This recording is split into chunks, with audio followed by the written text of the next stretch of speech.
अच्छी लगे, वही मेरा आपके इस प्यार को रिटर्न होगा। तो मैं मुझे उम्मीद है कि गदर 2 भी आपको उतनी अच्छी लगेगी जितनी अभी गदर 1 देखने के बाद लगेगी। तो please watch Gadar 1 and then on 11th August come for Gadar 2। Thank you very much. और शारिक साहब कुछ कहेंगे? आधा पैसे तो ऐसे इतना ब्लॉकबस्टर पिक्चर दी जो हम सबके दिलों में है पिछले 22-23 सालों से। और जो दूसरा भाग आइए आ जाओ, उत्कर्ष को भी बुला लो यहाँ। जो दूसरा भाग बन रहा है वो अगस्त 11 को आएगी।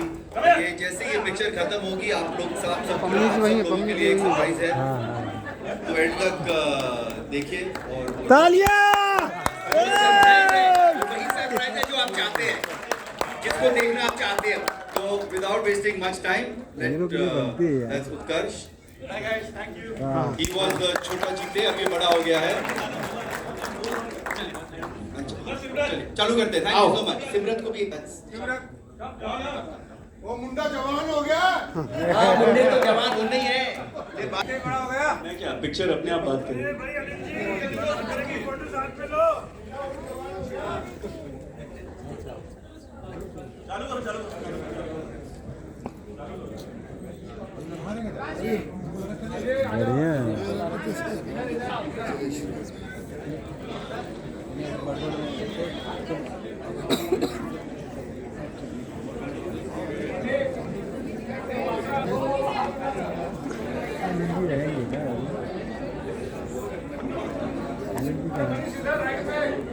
Ladies and gentlemen, please stand for the national anthem.